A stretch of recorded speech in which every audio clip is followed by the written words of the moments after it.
암송하실 수 있는 분은 성경을 보지 아니하고 한번 암송해 보시고, 또 암송하신다는 생각으로 한 말씀 한 말씀 여러분에게 같이 합독을 하면서 이렇게 새겨 보시면 좋으시겠습니다.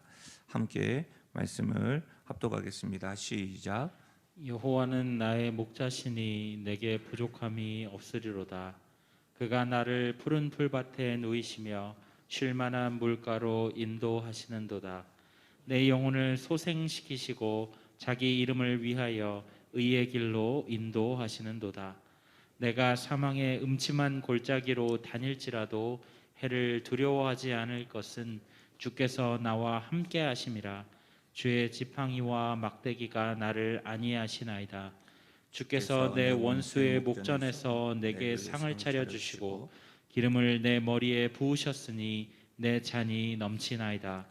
내 평생의 선하심과 인자하심이 반드시 나를 따르리니 내가 여호와의 집에 영원히 살리로다. 아멘. 우리 4절과 5절, 오늘 5절인데요. 4절과 5절만 한번 암송해 볼까요? 한번 살짝 한번 보세요. 4절이 내 영혼인가? 내 영혼인가요? 아니죠. 내가 사망의 음침한 골짜기입니다. 보셨죠? 4절. 한번 같이 한번 해보겠습니다. 시작. 내가 사망의 음침한 골짜기로 다닐지라도 해를 두려워하지 않을 것은 주께서 나와 함께 하심이라. 주의 지팡이와 막대기가 나를 안위하시나이다. 5절. 주께서 내 원수의 목전에서 내게 상을 차려주시고 기름을 내 머리에 부으셨으니 내 잔이 넘치나이다. 아멘. 우리 이제 하루 남았습니다. 계속해서 이 말씀을, 특별 새벽 부흥이니까 특별하게 이 말씀을 여러분이 잠기십시오. 그리고 다른 때보다 본방과 재방을 통해서 계속해서 이 말씀을 묵상을 하고 새기십시오. 그래서 여러분 한번 해보시면 또 하나님께 주시는 그 은혜가 있습니다. 그렇게 누리시면 좋겠고요. 저는 오늘 본문의 말씀을 보고 누가 그분보다 더 나를 믿어줄까?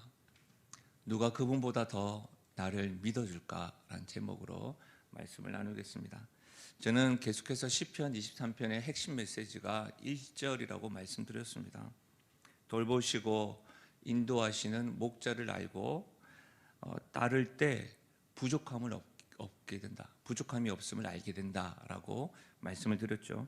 그러면서 2절에서부터 6절의 말씀을 목자가 어떻게 우리에게 구체적으로 돌보시는지라고 살펴보았습니다. 그래서 2절에는 공급하시는 분으로, 3절에서는 공감하시는 분으로, 4절 어제는 용기를 주시는 분으로 제가 살펴보았습니다.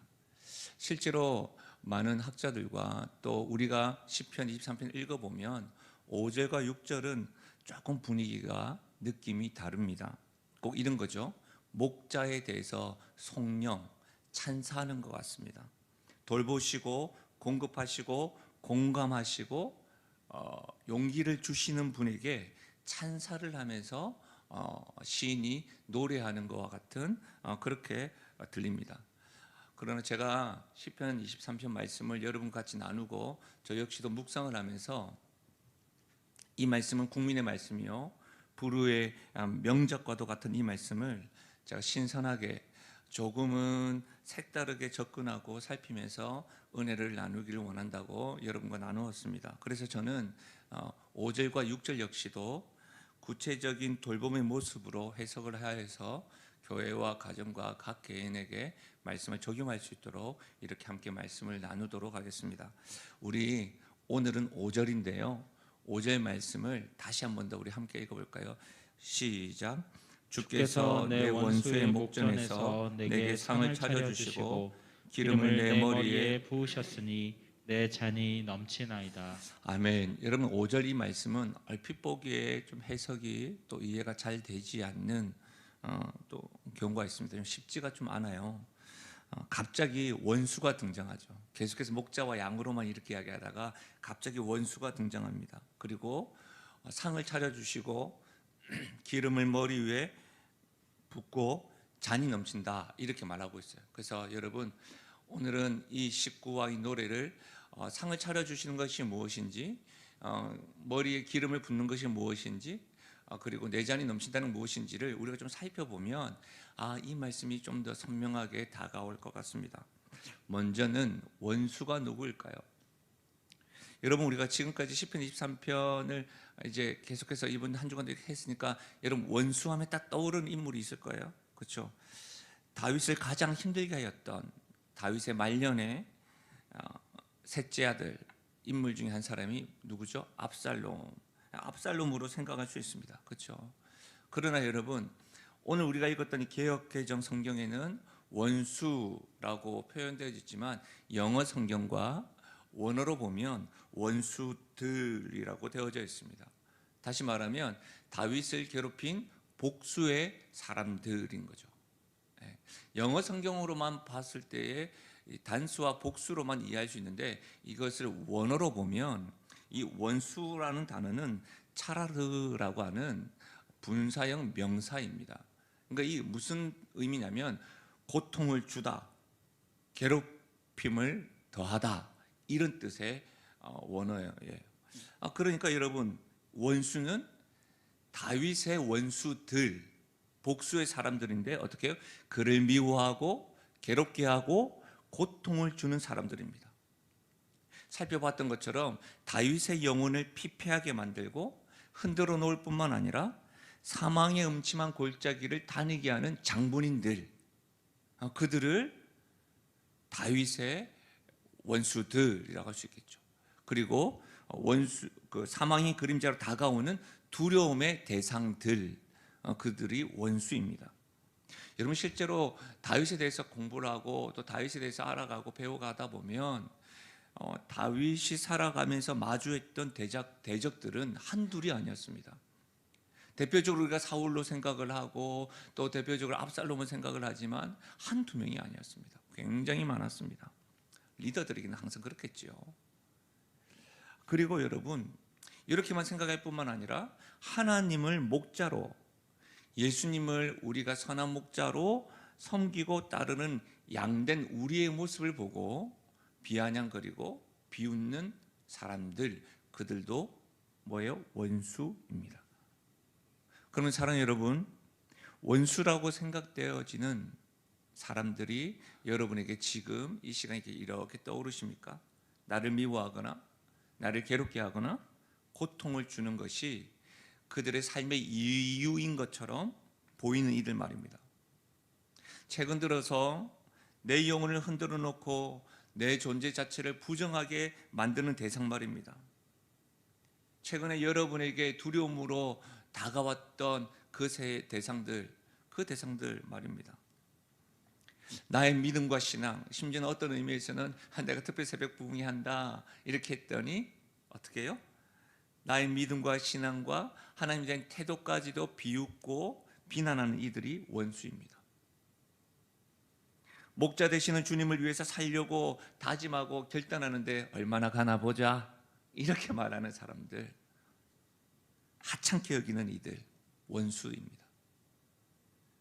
원수는 멀리만 있는 것이 아니라 가까이에 있는 이들 중에도 있습니다.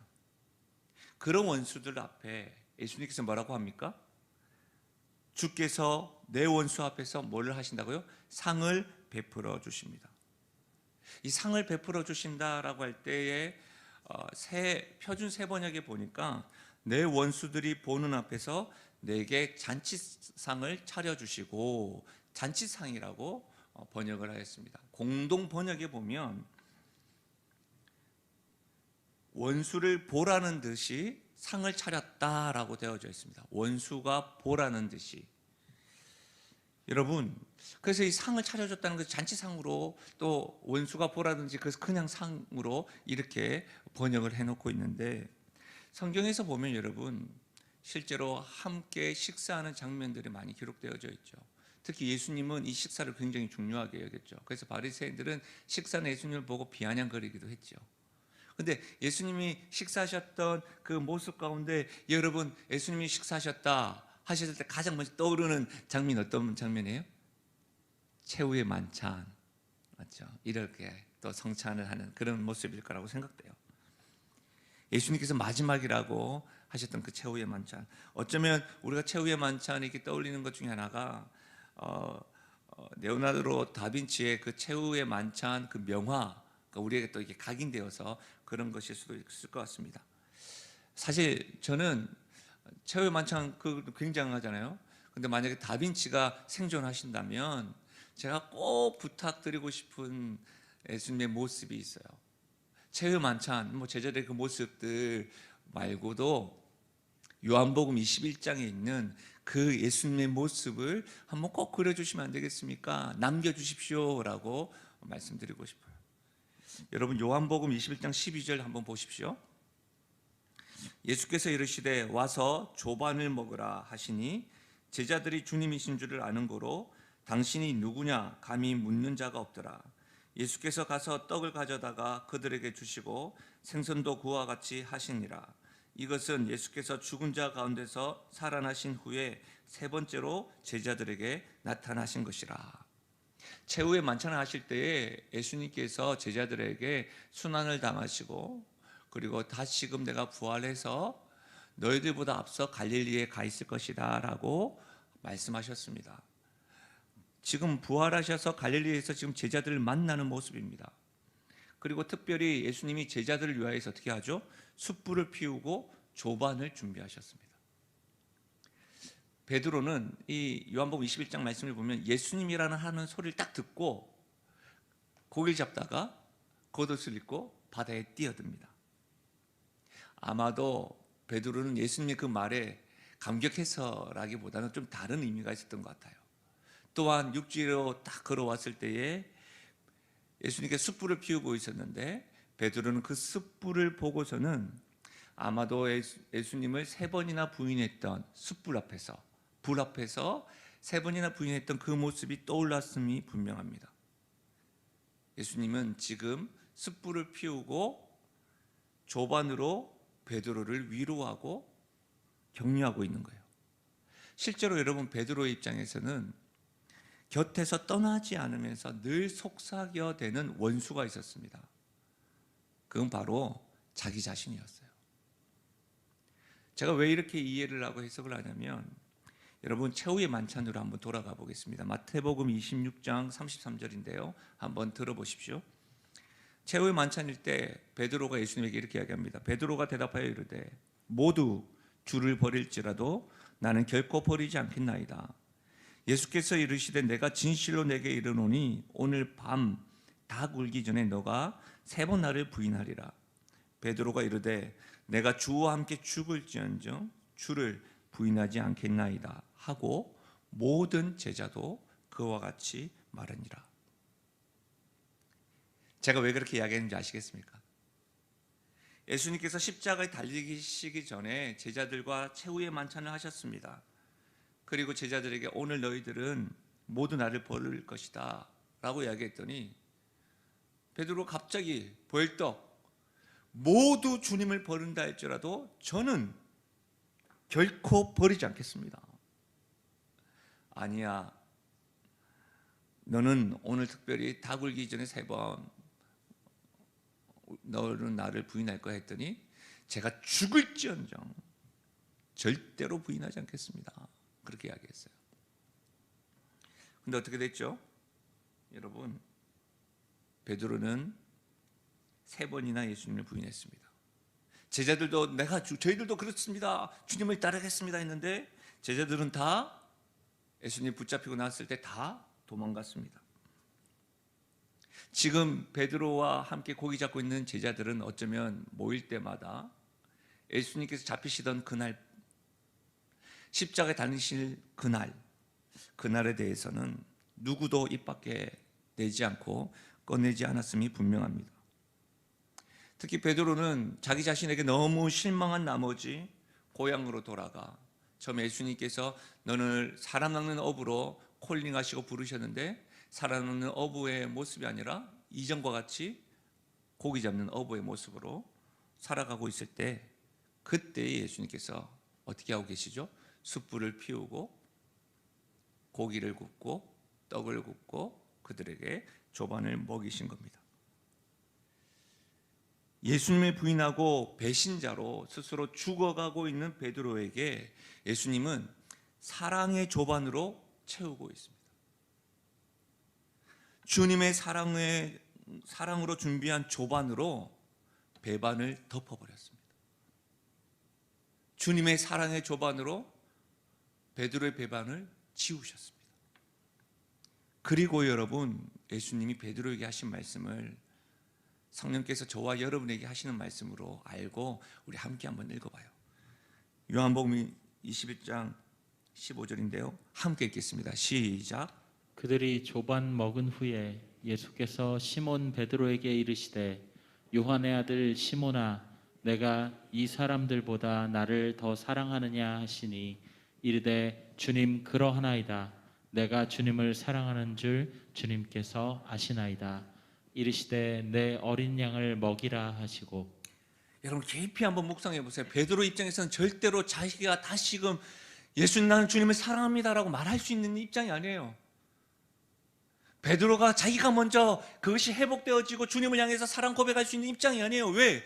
그는 모두가 주를 버릴지라도 내가 주님을 버리지 않겠습니다. 내가 죽을지언정 주님을 부인하지 않겠습니다라고 이야기했는데 3번이나 어린 소녀 앞에서 부인했던 그예요. 자기가 스스로 어떻게 해서라도 회복 불가능한 상태였어요.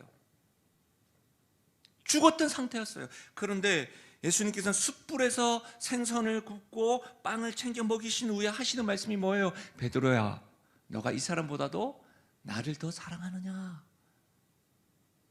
주님이 던지셨어요. 주님이 다시금 손 내미셨어요. 그때 하는 말이 뭐예요, 여러분? 예수님이 실패한 베드로를 지금 회복시키시고 치유하고 있는 거예요. 죽어가고 있는 베드로를 지금 일으키고 있는 거예요. 계속해서 울려 맴돌았을 겁니다. 내가 그때 왜? 계속해서 베드로는 모두 주를 버릴지라도 나는 부인하지 않겠습니다. 죽을지언정 계속해서 맴돌았을 겁니다. 그렇게 살았던 거예요. 그렇게 실망하며. 그때 베드로야, 너가 나를 사랑하느냐? 저 깊은 곳에서부터. 그것도 더 놀랍게 몇 번요? 3번 물으셨어요. 베드로야, 너 날 사랑하느냐? 베드로야, 너 나 사랑하니? 베드로야, 너 나 저 사람들보다 사랑하니? 그때 주님, 내가 주님을 사랑하는 줄 주께서 아십니다 라고 말하는 거예요. 더 놀라운 건 그 사랑의 고백을 듣고 예수님이 하시는 말씀, 처음 베드로를 만났을 때 너를 사랑하는 업으로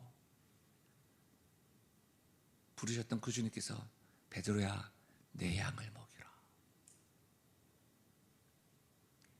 사랑하는 여러분, 저는 최후의 만찬만큼이나 예수님께서 베드로를 위하여, 제자들을 위하여 숯불을 피우고 조반을 먹이시며 이들을 회복시키시는 모습이야말로, 이 모습을 묵상하고 이 모습을 되새기고 이 모습을 계속해서 제가 잠겨 들어갔을 때에 제 안에 감격과 감동과 감탄이 넘쳤습니다. 왠지 아세요? 왠지 아세요? 베드로의 모습에서 저의 모습이 보였기 때문입니다. 확신하고 다른 사람들과 비교까지 해가면서 내가 주님을 사랑한다고 말하고 절대로 제가 주님을 부인하지 않겠다고 말하지만 매일의 삶 속에서 예수님을 모르는 사람처럼 생각하고 선택하고 판단할 때가 얼마나 많은지요. 하나님을 모르는 사람도 아니고 알면서도 하나님이 아닌 다른 은혜를 구하고 있는 모습을 직면할 때마다, 여러분, 내귀에서 떠나지 않는 것은 너 말씀 전했잖아, 너 그렇게 양육하고 가르쳤잖아, 너가 그렇게 사랑을 외쳤잖아, 계속해서 제 안에서 그렇게 원수가 되어서 계속 죽여가는 제 모습에, 스스로 죽어가고 있는 나의 모습에 펜자정병의 모습이기 때문에 이렇게 조반을 준비하시면서 숯불을 피우시면서 너 나를 사랑하니? 너 나를 사랑하니? 먼저 물어봐 주시니, 먼저 찾아와 주셔서 조반을 챙겨주시니, 주님, 저 주님 사랑합니다. 그랬더니 다시금 내 양을 먹이라 하시는 이 말씀이, 사랑하는 여러분, 다른 사람의 이야기가 아니라 제가 감탄하게 된 이유는 저의 이야기인 거예요. 예수님께서 베드로에게 그렇게 하셨던 것처럼 날마다 조반을 먹이시듯 생명의 양식인 말씀을 통해서 물어보시는 거예요. 너가 이 사람들보다 나를 더 사랑하느냐? 다시금 주님을 향한 사랑을 회복하시는 우리 주님의 그 상차려 주심에 얼마나 감사한지 모릅니다.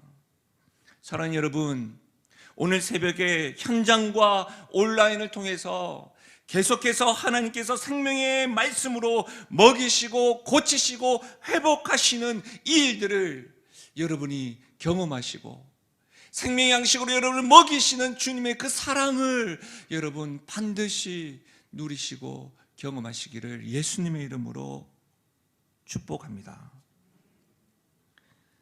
사랑하는 여러분, 우리는 베드로와 제자들을 일으키시고 회복하시는 그 예수님의 모습에 감동하고 그분의 사랑에 감탄하면서 우리가 한 명 이 장면 가운데, 그 상황 가운데 비명을 지르면서 비명을 지르면서 화를 내면서 땅바닥에 막 치는 존재가 있다는 것이 느껴지십니까?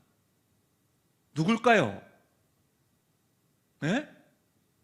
이 장면에서 베드로에게 조반을 먹이시고 베드로를 일으키시고 살리시고 회복시키시고, 하나님께서 나에게 생명의 양식으로 먹이시면서 나에게 다시금 신앙의 회복과 영적인 회복을 일으키실 때에 비명을 지르면서 분노하고 막 화를 내는 사람, 그 존재 누굴까요? 사탄마귀예요. 우리 주님께서 사탄 앞에서 지금 베드로에게 상을 베푸시고 있는 겁니다. 마귀 앞에서 우리에게 생명의 양식으로 우리에게 먹이시고 우리를 일으키시고 있음을 믿으시길 바랍니다. 할렐루야. 얼마나 놀라워요. 얼마나 놀라워요. 이뿐입니까? 기름을 내 머리 위에 부으십니다.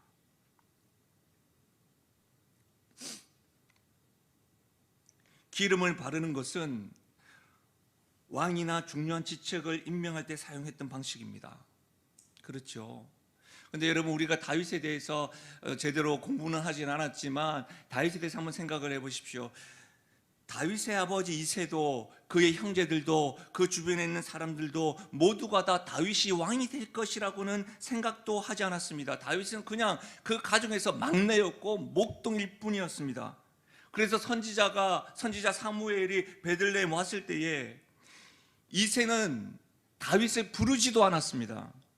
실제로 사무엘 역시도 이새의 장자 엘리압을 보고 사무엘상에서 이렇게 이야기합니다. 여호와의 기름 부으실 자가 과연 주님 앞에 있도다.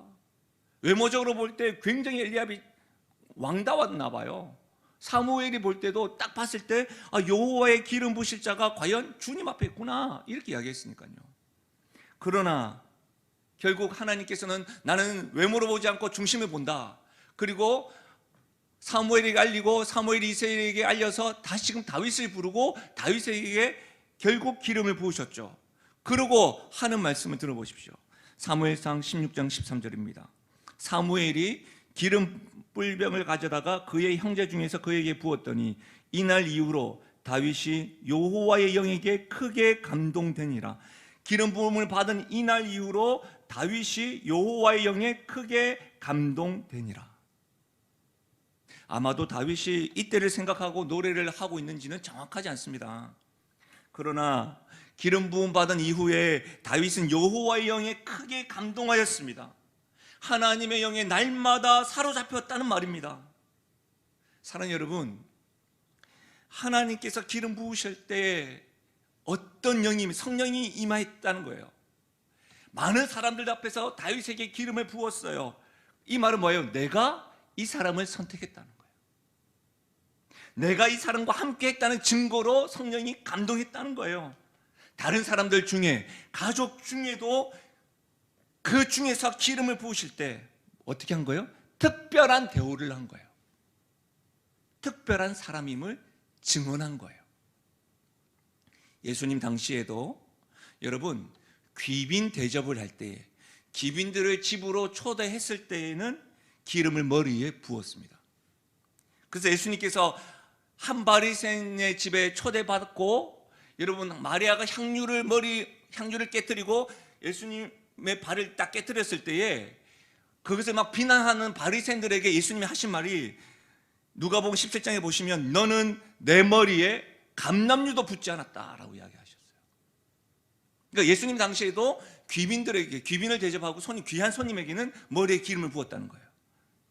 이렇게 보면 기름을 머리에 부었다는 것은 하나님께서 귀하게 여기셨다는 증거예요. 하나님께서 함께 하시고, 이 사람은 너무 귀한 사람이고 내가 날마다 이와 함께 한다, 내가 선택했다고 하는 것을 말씀하시는 것과 같다는 거예요. 기름을 내 머리에 부으셨다. 그리고 나서 어떻게 합니까? 내 잔이 넘쳐나이다 라고 노래하는 거예요. 여러분, 이것은 하나님께서 원수 앞에서 상을 베푸시고 기름의 머리를 부으시는 이 사랑과 은혜와, 나를 회복시키시고 나를 일으키시는 그 사랑과, 나를 특별하게 대우해 주시고 나와 함께 하신다고 하는 그 증거에 의해서 내 잔이 넘치나이다, 너무나도 과분하다고 지금 노래하고 있는 거예요. 5절의 말씀을 다시 한 번 더 보실까요? 하나님께서 원수들 앞에서 상을 베푸시고 원수들 앞에서 내 머리에 기름을 부으셨습니다. 그리고 나는 그것으로 인한 내 잔이 넘치나이다. 베풀어 주신 대접에, 베풀어 주신 영접에 내 잔이 넘치나이다. 너무 과분합니다. 웃음이 끊이지 않는 다윗의 모습이 보이십니까? 여러분, 이 감격과 감탄이 오늘 이 말씀을 듣는 우리 모두에게 일어나기를 주의 이름으로 축복합니다. 며칠 전에 교육자들과 식사를 하면서 이 나누었던 대화들이, 말씀을 준비하면서 생각을 했는데, 제가 어제 잠자리에 들면서도 또 오늘 아침에 또 목양실에서 다시 한 번 더 원고를 보면서도 이분을 빼야 되나 말아야 되나 계속해서 고민을 했는데, 제가 대화를 나누면서 어떤 이야기를 했냐면, 영화에 나오는 배우 한 사람이 이렇게 명연기하는 모습을 우리가 이야기한 적이 있어요. 범죄와의 전쟁이라고 하는 영화인데, 우리 잘 알고 계시는 최민식 배우가 하는 부분이 명장면인데, 제가 이거 해야 되나 말아야 되나 하는 부분을 새벽에 이렇게 하는 것이 여러분에게 도움이 될까 이런 건데, 근데 전체적으로 이 말씀을 저에게는 이런 느낌이 다가왔는데요. 이런 대사입니다. 저를 보지 마시고 느낌만, 내가 임마 너그 서장이랑 어저께도 사우나를 해서 너희 서장이랑 내가 임마 뭐 이런 거 있잖아요. 죄송합니다. 이런 대사가 있어요. 무슨 말이냐면, 최민식이라는 사람이 경찰서장과 특별한 관계다, 이걸 사투리를 써가면서 내가 임마 뭐 이렇게 이야기하는 거예요. 근데 송구스럽게도 저는 이 장면이 말씀을 준비하고 말씀을 해석하고 있는데, 하나님이 꼭 마귀 앞에서 이렇게 이야기하시는 것 같았어요. 저를 이야기하자면 마귀한테 하는 겁니다. 마귀, 내가 임마 상호랑 임마 어저께도 함께 밥도 먹고 커피도 마시고 함께 종일 함께 했어. 너 그 상호는 내가 사랑하는 사람이야, 내가 인정하는 내 사람이야, 내가 늘 함께하는 내 양이야. 내 하나님께서 이렇게 말씀하시는 것 같았어요. 누구 앞에서요? 마귀 앞에서요. 상호를 위해서 내가 생명도 아끼지 않은 사람이야. 마귀 앞에서, 내 앞에서 비웃는 원수들 앞에서 하나님께서 나와 특별한 관계가 있다라고 막 인정하시고 입증하시는 그 말씀이 바로 5절 말씀이에요. 사랑하는 여러분, 하나님께서는 원수 앞에서 실패하고 주눅 들어있는 나의 손을 잡아서 들어서, 사오니가 위너야, 승자의 손을 들듯이 말하는 것이죠. 누구 앞에서 당당히 우리 하나님은 내 편이 되어주시는 것이죠. 그분이 나의 목자입니다. 그분이 우리가 따를 선한 목자입니다. 말씀을 마무리하겠습니다. 다윗은요, 목자 되시는 하나님의 사랑을 받은 자로 그분의 인정 앞에 이렇게 노래하고 있는 거예요. 주께서 내 원수의 목전에서 내게 상을 차려주시고 기름을 내 머리에 부으시나이 내 잔이 넘치나이다. 주께서 원수의 목전에서 나에게 상을 차려주시고 내 머리에 기름을 부으셨으니 너무 과분합니다. 너무 감사합니다. 내 잔이 넘치나이다. 다윗과 같이 이 노래를 감탄하면서 주먹을 불끈쥐고 고백하는 이가 있습니다. 바로 사도 바울인데요. 우리 로마서 8장 31절에서부터 34절까지 이 말씀을 우리도 감탄하면서 감격하면서 함께 읽어볼까요? 함께 읽겠습니다. 그런즉 이 일에 대하여 우리가 무슨 말 하리요? 만일 하나님이 우리를 위하시면 누가 우리를 대적하리요? 자기 아들을 아끼지 아니하시고 우리 모든 사람을 위하여 내주시니가 어찌 그 아들과 함께 모든 것을 우리에게 주시지 아니하겠느냐? 누가 능히 하나님께서 택하신 자를 고발하리요? 의롭다 하시는 이는 하나님이시니 누가 정죄하리요? 죽으실 뿐 아니라 다시 살아나신 이는 그리스도 예수시니 그는 하나님 우편에 계신 자요 우리를 위하여 간구하시는 자니라. 저는 여러분에게 이와 같은 감탄이 있길 바랍니다. 우리는 하나님의 극진한 사랑을 받고 있는 존재입니다. 극진한 사랑을 받았던 존재입니다. 마귀 앞에서도 당당하게 하나님께서는 내 편이 되어주십니다. 이 사람은 내 거야. 이 양은 내 양이야. 이 사람은 나의 일을 할 사람이야. 이렇게 입증하십니다. 우리가 실패하고 넘어지고 스스로 죽어갈 때에도 우리 하나님은 생명의 양식으로 회복하시는 분이십니다. 사랑하는 여러분, 누가 그분보다 더 나를 믿어줄까요? 누가 그분보다 더 나를 이렇게까지 믿어주실까요? 원수 앞에서도 언제나 내 편이신 하나님밖에 없습니다. 우리가 실패하고 연약할 때마다 이렇게 세우시는 선한 목자 예수님밖에 없습니다. 할렐루야!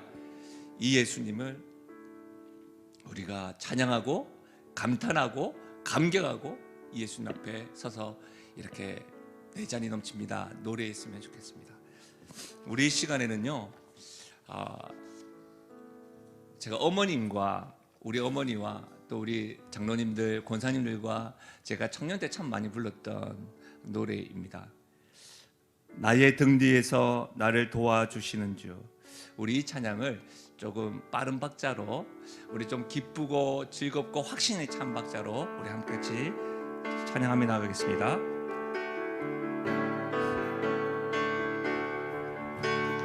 나의 등 뒤에서 나를 도우시는 주, 나의 인생길 지치고 고나여 매일처럼 주저앉고 싶을 때 나를 밀어주시네. 일어나 걸어라 일어나 걸어라 내가 새 힘을 주리니.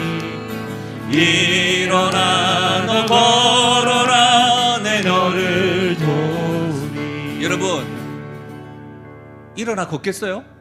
여러분 내 잔이 넘치나이다. 주께서 원수 앞에서 원수의 목전에서 나에게 상을 베푸시고 내 머리에 기름을 부으셨으니 이 말씀이 여러분에게 새겨지고 이 말씀이 어떤 의미인지 알게 되면 내 잔이 넘치나이다 고백하지 않을 수 없는 거 아닐까요? 우리 이 시간에 저 혼자만 방금 박수 쳤는데 새벽에 체조하실 땐 그렇게 잘하시더니 우리 시간 박수 치면서 내 잔이 넘치나이다 라는 감격으로 다시 한 번 더 고백하며 나가겠습니다. 나의 등 뒤에서 나를 도우시는 주, 나를 도우시는 아멘. 나의 인생길에서 지치고 고나여 매일처럼 주저앉고 싶을 때 나를 밀어주시네. 일어나 걸어라 일어나 걸어라 내가 새 힘을 주리니 일어나 너 걸어라 내 너를 도. 2절입니다. 나의 등 뒤에서 나를 도우시네. 평안히 길을 갈 땐 평안히 길을 갈 보이지 때 않아도 보이지 지치고 고나여 넘어질 때면 다가와 손 내 우리 주께서 말씀하십니다. 일어나 걸어라 내가 새 힘을 주린 아멘. 일어나 너 걸어라 내 너를 도 우리 3절입니다. 나의 등 뒤에서 나를 도우시는 주 때때로 뒤돌아보면 여전히 계신 주 잔잔한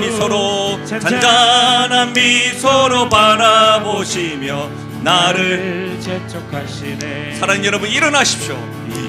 일어나 걸어라 내가 새 힘을 주리니 일어나 너 걸어라 내 너를 도 일어나 걸어라 내가 새 힘을 주리니 일어나 너 걸어라 내 너를 우리 주님과 함께 한 걸음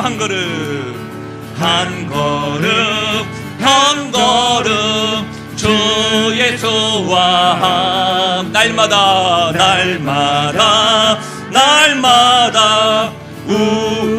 누구와 함께요? 주님과 함께 한 걸음 주 예수와 함께 날마다 우리 걸어가. 우리 마지막으로 한 걸음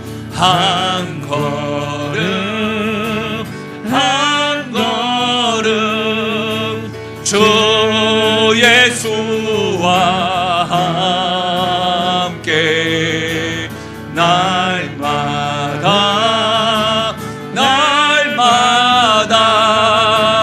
우리 걸어가리. 사랑하는 여러분, 누가 그분보다 더 나를 믿어주실까요? 우리 주님밖에 없습니다. 원수 앞에서도 언제나 내 편이 되어주시는 분, 나를 믿어주시고 나를 신뢰하시기에 실패한 그 자리에서도 우리 주님 다시금 먼저 찾아오셔서 조반을 먹이시며 이렇게 물어보십니다. 제가 이제는 말할 수 없는 그 말, 너가 나를 사랑하느냐? 내 양을 먹이라.